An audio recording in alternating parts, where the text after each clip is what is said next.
Vamos falar da guerra na Ucrânia. A Rússia manteve as exigências apresentadas anteriormente para que os ataques cessem. Luca Bassani chega ao vivo no Linha de Frente. Luca, hoje aconteceu o segundo encontro, ou seja, a segunda rodada de negociações.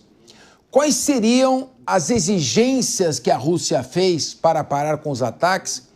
E qual a repercussão para essa reunião do maior ataque sofrido em solo russo desde a Segunda Guerra Mundial? Desde julho de 1941, a Rússia não sofreu um bombardeio tão desastroso, afetando aí 40 bombardeios nucleares, Antonov, Tupolev. Como é que isso repercutiu, essa ação ousada do serviço secreto ucraniano? Conte tudo, mas não esconda nada. Boa tarde a você, Capês, a todos que nos acompanham. Como você bem colocou, foi um ataque muito bem conduzido pelos ucranianos que deram um prejuízo, calcula-se, na faixa de 7 bilhões de dólares aos russos nas perdas de vários bombardeiros e outros importantes artefatos bélicos utilizados pela Rússia, até mesmo na região da Sibéria. Como você bem disse, hoje a segunda rodada de tratativas aconteceu entre russos e ucranianos na Turquia. E as exigências dos russos parece que nada daquilo que aconteceu ontem surtiu efeito. E, afinal, a lista apresentada pelo Kremlin é bastante longa. A primeira delas é que a Ucrânia deve reconhecer que a Crimeia, Luhansk, Donetsk, Zaporídia e Kherson são partes da Rússia, ou seja, conceder 20% do seu território aos russos de maneira oficial. O presidente Putin também pede a retirada completa das tropas ucranianas de todos esses territórios, lembrando que a Ucrânia ainda tem cerca de 30% de Zaporídia e quase 50% de Kherson. Ela também quer a interrupção do fornecimento de armas e inteligência da OTAN à Ucrânia, eleições diretas na Ucrânia, ou seja, provavelmente a substituição de Volodymyr Zelensky, a limitação do exército ucraniano tanto na quantidade de tropas quanto na quantidade de armamentos e, por fim, a proibição da Ucrânia de ter armas nucleares. Nós vemos que é uma lista bastante extensa e que vai em completo desacordo com aquilo que querem os ucranianos e o que querem os europeus. Obviamente que nenhum consenso foi encontrado inicialmente, mas os russos disseram que caso todos esses pontos fossem aceitos de imediato, eles retirariam todas as tropas dos demais territórios da Ucrânia e também cessariam todos os ataques. A gente sabe que esse é um processo longo de uma paz negociada e que a posição dos russos agora, depois desse ataque conduzido ontem, ela está um pouco pior, porque mostra que os ucranianos têm penetração no território russo até mesmo 4.000 quilômetros da fronteira com a Ucrânia, e aí caberá mais rodadas de negociação para encontrarem um consenso. Eu acredito que desta maneira, como listaram os russos, talvez não aconteça, mas a gente vai ficar de olho em todos estes acordos, todos esses encontros que acontecem agora de forma mais frequente, sempre sediados na Turquia. Luca Bassani, está aqui o nosso estrategista, Coronel Sérgio Marques, também conhecido como José Marques, quer fazer uma pergunta. Brincadeira, o Sérgio Marques quer te fazer uma pergunta, porque eu vou falar esse SBU aí, Serviço Secreto do Budanov, e depois ele quer fazer umas perguntas para você. Isso é importante o pessoal saber, porque para virar uma terceira guerra mundial tá um passo, meu amigo. Sérgio. Bassani, uma ótima tarde, prazer em revê-lo. Será que o Budanov, o mestre das informações ucraniano, está por trás desse ataque bem-sucedido das forças ucranianas, e se Putin está ganhando tempo apenas? Boa tarde, coronel. Sempre um prazer também reencontrá-lo aqui. O Budanov tem sido uma das peças fundamentais nesse xadrez geopolítico para dar aos ucranianos um certo fôlego, uma certa respeitabilidade dentro do cenário da guerra atual. A gente não pode esquecer que ontem foi atingida a cidade de Irkutsk. Eu estive lá o ano passado. Ela fica aproximadamente 4.000 quilômetros de Moscou a cerca de 5.000 quilômetros da fronteira com a Ucrânia. Ou seja, os ucranianos, apesar de serem muito menores, muito mais fracos do que os russos, eles têm tido penetração com esses drones e têm causado prejuízos econômicos fortes. Eu acredito que o presidente Putin ele tem ganhado tempo, sim, como você bem coloca, porque suas tropas continuam a fazer ganhos territoriais em alguns vilarejos, sobretudo na região de Zaporídia e de Donetsk, né? São duas províncias que não estão completamente conquistadas. Destas 4 que a Rússia quer, apenas Luhansk e a Crimeia tem controle 100% na mão dos russos, então ele sabe que quanto mais ele dominar de fato militarmente, menos espaço para negociação terão os ucranianos, e aí será apenas uma formalização daqueles territórios que de fato já estão sob o controle russo, onde as pessoas já estão recebendo passaportes russos e já utilizam o rublo russo como a moeda de comércio tradicional. Obviamente que isso abre espaço para mais negociações e a gente não escuta o presidente Trump falando nada. Ele tem sido sempre muito vocal em relação a isso e que se coloca sempre como um agente que quer mediar a paz. Nestas últimas tratativas, a gente não escuta falar muito sobre os Estados Unidos. Parece que a Secretaria de Estado abriu mão mesmo dessa questão, pelo menos no último mês. Luca Bassani, está claro que o Putin não vai abrir mão de pegar Kherson inteiro, Zaporígia, Luhansk e Donetsk. Ele quer ainda manter a Crimeia e está querendo pegar Odessa. Muito bem. O Putin não abre mão disto. Ele já disse que fazem parte do território russo. Não abre mão da Ucrânia não integrar a OTAN, ser desnazificada. E, por outro lado, a Ucrânia tem um discurso completamente diferente, a Europa Ocidental também. Ou seja, uma perspectiva de paz aqui ela é absolutamente irreal. Então, o que eu quero te perguntar com isso? A Ucrânia tem um objetivo, através dessas ações ousadas ela vai avançando e a Rússia vai continuar até anexar o que ela pretende. Donald Trump disse: Putin está brincando com fogo. O ex-presidente russo e principal auxiliar de Putin disse: brincar com fogo é chegar próximo à Terceira Guerra Mundial. E o primeiro-ministro alemão autorizou que a Alemanha comece a produzir armas e mísseis de longo alcance para a Ucrânia e autorizou que mísseis e armamentos alemães possam ser despejados dentro da Rússia, inclusive no Kremlin, em Moscou. Eu digo o seguinte, ainda é cedo para falar num conflito mais amplo, mas seria errado dizer que nós nunca estivemos tão próximos a uma guerra, se não mundial, uma guerra OTAN contra a Rússia com apoio velado da China por trás? Não é irreal, você faz uma análise muito concisa daquilo que a gente viu em outros episódios. Obviamente que a conjuntura histórica é outra, as questões políticas no mundo também são outras, e nós temos também os blocos realinhados de forma diferente, mas de fato todos esses critérios, todos esses pontos que levaram à Primeira e à Segunda Guerra Mundial também são observados agora.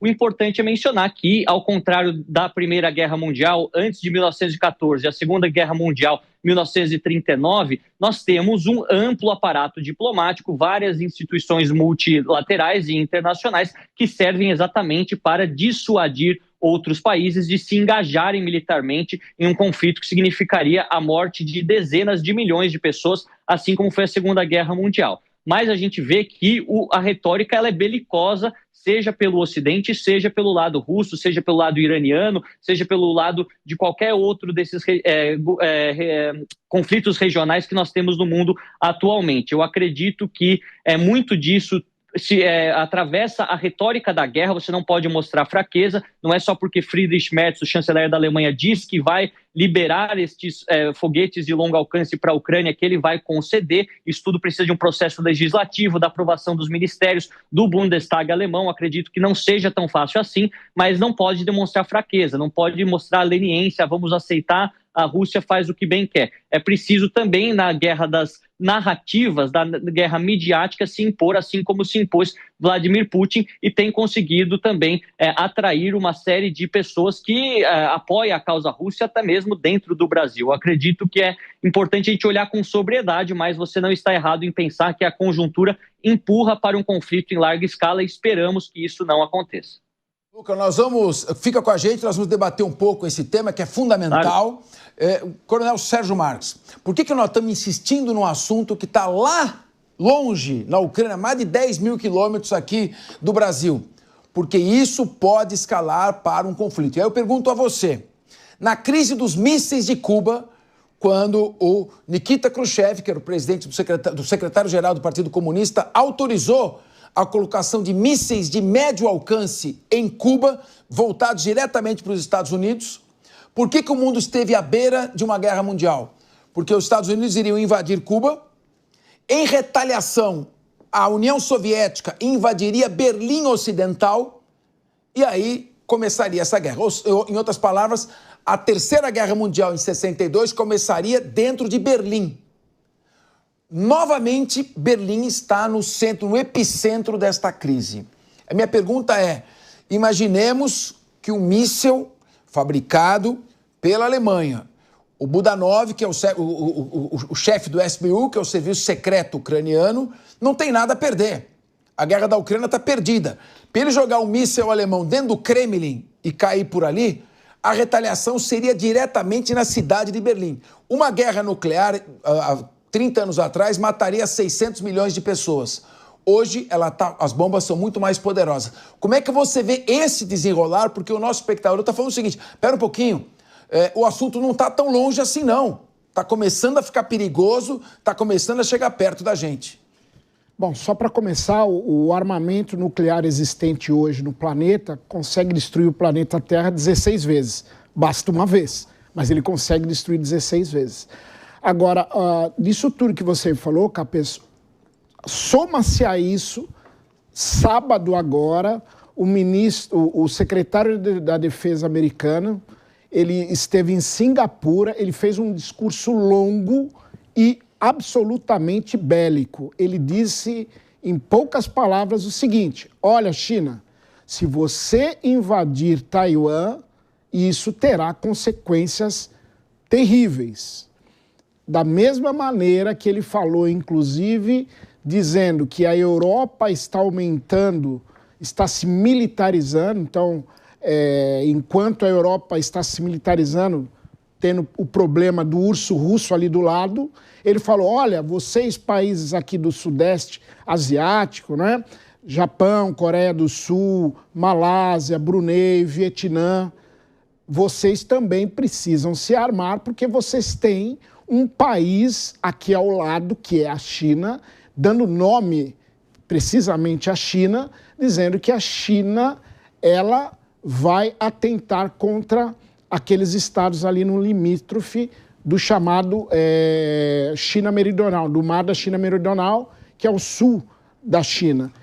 Então, tudo isso está cada vez mais levando para um conflito mundial. Já temos conflitos regionais, Ucrânia e a Rússia, temos no Oriente Médio ali Israel contra Hamas, Hezbollah, bem como o Irã. Essa terceira perspectiva de um outro conflito grande, que seria em Taiwan. Então, já existem os requisitos para a Terceira Guerra Mundial, se é que nós não já estejamos no meio desse conflito. Já é uma Terceira Guerra Mundial fria. Agora, Kriegner, antes de te ouvir, eu queria ver, o Luca está conosco ainda, eu queria trazer mais um tema, Luca Bassani, que está aí em Munique. Tá, Luca, isso aí o coronel Sérgio Marques tocou num ponto que é fundamental. O principal inimigo dos Estados Unidos não é a Rússia, é a China. O foco foi distorcido para essa guerra Rússia-Ucrânia e a China foi se fortalecendo. Eu pergunto a você, antes da Rússia invadir a Ucrânia, os Estados Unidos, até mesmo o sonolento Joe Biden, já tinha informações de que haveria invasão, mesmo com os russos negando até a véspera. Agora, o Serviço de Inteligência dos Estados Unidos informa: existe uma ameaça real e iminente de que a China adote recursos de força armada contra Taiwan. Nesse caso, com certeza haveria uma guerra, um confronto Estados Unidos, Japão, Filipinas, Austrália contra a China naquela região. Você vê, isso aí era negado até bem pouco tempo, o coronel Douglas McGregor achava que não haveria invasão. Você vê hoje como mais provável esse conflito ou você ainda vê distante apenas uma provocação da China? Eu acho que este conflito ele vai chegando cada vez mais próximo de acontecer, mas eu não acho que a China é tão impulsiva quanto a Rússia. A Rússia já agiu militarmente em várias ocasiões desde que a União Soviética acabou. A gente não precisa ir muito longe. Hein? As duas guerras da Chechênia dentro do próprio território russo, a invasão da Rússia na Geórgia, tanto na Ossétia do Sul quanto a região da Abcásia. Isso faz pouco mais de 15 anos. Depois, as interferências russas na Síria, bombardeios em Alepo, entre diversos outros aspectos. A China, para agir militarmente, ela precisa ser muito pressionada. A última vez que a China se engajou militarmente em um conflito que fosse fora das suas fronteiras foi na Guerra do Vietnã, e isso já faz mais de 50 anos. Então, acredito que sim, pode acontecer um embate direto entre Estados Unidos e China, mas não acredito que aconteça de maneira tão rápida e também com consequências não pensadas. Os chineses eles são de uma escola mais pragmática, engajam muito pouco militarmente, tentam sempre fazer a coerção econômica aos países que querem como aliados, exemplo do que está acontecendo no continente africano, até mesmo na América Latina, mas de fato a China tem investido muito nos seus armamentos, ela vai praticamente duplicar o seu arsenal nuclear durante os próximos 10 anos e também tem investido em muitas dessas tecnologias que a gente chama de armas autônomas, né? Utilizando a inteligência artificial também para identificar os inimigos e engajar de maneira automática. Esse é um campo que os Estados Unidos competem diretamente com os chineses e, obviamente, que Taiwan poderia ser o palco desta batalha. Aí, falando para o nosso espectador brasileiro, Capês, caso aconteça uma guerra em Taiwan, o mundo todo colapsa economicamente por conta dos semicondutores e microchips produzidos na ilha de Formosa. São cerca de 50% de todos aqueles produzidos no mundo e mais de 90% daqueles de altíssima tecnologia. Então imagina a gente que precisa de telefones, computadores, televisores, automóveis, sem os semicondutores, sem os microchips produzidos em Taiwan. Com o país em conflito, seria um caos para todo mundo e os brasileiros sentiriam isso inevitavelmente também. Em Beirute? Em Beirute, estou em Beirute. Eu estou vendo para essa luzinha, eu já tive aí também, essa luzinha aqui, que é energia fraca. Sorte que não deu apagão aqui, pois porque estou tendo apagão frequentemente. Um beijo a todos os libaneses do Brasil, do Líbano e do mundo. Meu querido Henrique Kriegner, qual a sua avaliação disso? Nós temos um confronto já existente, os russos são mais violentos, mais carniceiros, inclusive, vão para cima mesmo, não se importam com ter perdas e matar, já está uma guerra que já existe. E o Putin já disse que não hesitará em usar armas nucleares. A China, já o general Sun Tzu, de 3.000 anos antes de Cristo, ensinava: derrote o seu inimigo sem enfrentá-lo. Você acha que a China vai ficar só ameaçando ou a paciência chinesa também tem limite? A China é bem delicada nesse sentido quando a gente vai falar sobre medidas extremas, Capês. Agora, eu queria ressaltar o que o Luca trouxe aqui, que é o aspecto econômico. Uma vez que a China entrar na questão, numa guerra, num conflito com qualquer outra nação, especialmente se a gente for considerar China versus Estados Unidos, a primeira medida vai ser a interrupção de relações econômicas, talvez até uma medida antes bélica, o que seria muito custoso, já seria talvez pior até do que qualquer ataque bélico, porque tanto os Estados Unidos sofreria muito, quanto a China também sofreria muito.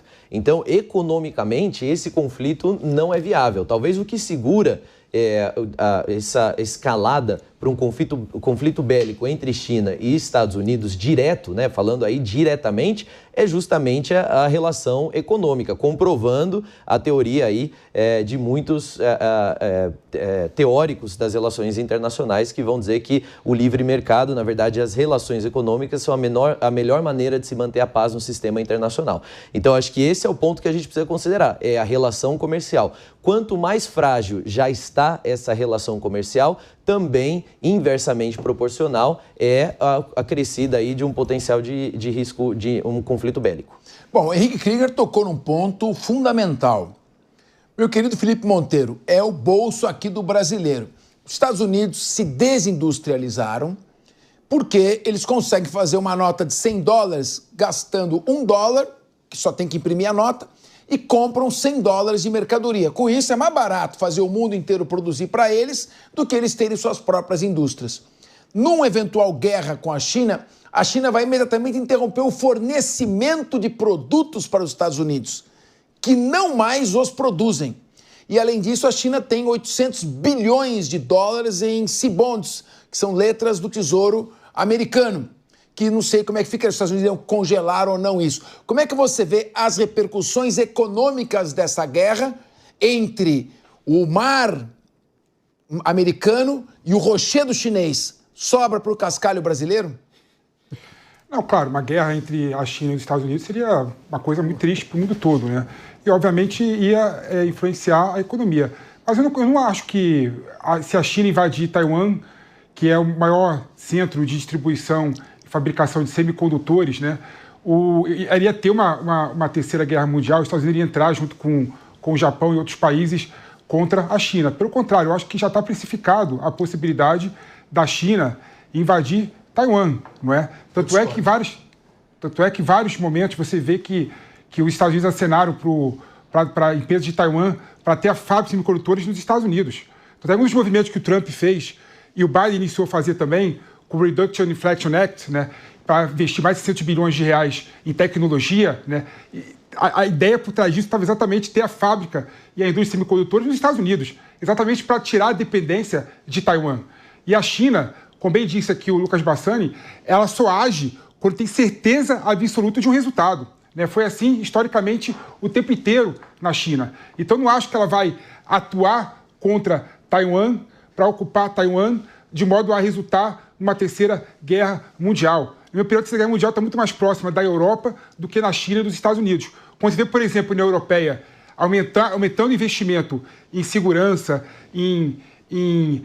no militarismo, é muito mais, na minha opinião, ilustrativo dessa busca por proteção e tentando se proteger de uma eventual saída dos Estados Unidos da OTAN e de tensionar a Rússia contra a Ucrânia do que em relação aos Estados Unidos e à China, não é? 300 bilhões de euros foi aprovado recentemente na União Europeia para militarizar ainda mais a União Europeia, pensando exatamente nesse tensionamento que está tendo entre Rússia e Ucrânia. Então, na minha opinião, a questão da terceira guerra mundial, se assim tiver, está muito mais relacionada com a Europa do que entre a China e os Estados Unidos. Muito bem. Eu quero dizer que na minha opinião, os Estados Unidos não vão tolerar a invasão chinesa em Taiwan. E como medida de política externa e compromissos internacionais que eles cumprem, eles vão sim fazer o enfrentamento, como já tentaram fazer na época do presidente Bill Clinton. Eu quero ouvir sobre isso, porque é importante.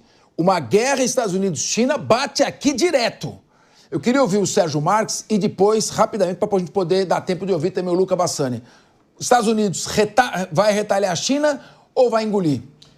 A resposta foi dada sábado. O secretário de Defesa americano disse em Singapura, numa reunião com todos aqueles países que também têm problemas com a China, o seguinte: mais uma vez, para deixar claro, qualquer tentativa da China comunista de conquistar Taiwan à força resultaria em consequências devastadoras para o Indo-Pacífico e o mundo.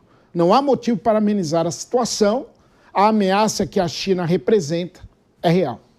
Agora, sendo assim, a China diz que até 2027 ela estará preparada para invadir Taiwan. A China pretende ter cerca de 1.500 armas nucleares e os seus armamentos estão desenvolvendo exponencialmente. Vamos ouvir aqui o sempre tranquilo Guilherme Mendes. Nesse momento, Guilherme Mendes, o mundo precisa da sua tranquilidade, ainda que dissimulada. Fala alguma coisa. Simulada não, Capês, mas de fato eu acho que é só mais uma estridência nos discursos de lado a lado, mas a chance de uma guerra entre China e Estados Unidos eu acho que as chances são remotíssimas, até porque seria uma batalha entre Ocidente e Oriente, na medida em que a Rússia certamente estaria aliada aos chineses e, é claro, a Ucrânia ali é um campo de batalha, é um ponto de tangência. A gente tem visto aí o potencial, né, o aumento do potencial de ataque ucraniano, mas eu creio que a diplomacia vai imperar, até porque o mundo, embora os discursos estejam cada vez mais estridentes e cada vez mais irracionais, quem não viveu não deve com certeza ter nenhum tipo de desejo de fomentar embates, né? As guerras são a tragédia da história da humanidade e espero que, de fato, a diplomacia consiga apaziguar os ânimos para que a gente siga no caminho da paz. Pois é, e a gente que vem cortando o orçamento do Ministério da Defesa, o mundo está caminhando para confrontos belicistas. Nós não temos inimigos naturais, mas nossa fronteira com a Venezuela está desguarnecida. A penetração na Amazônia com grupos paramilitares e organizações criminosas está desprotegida.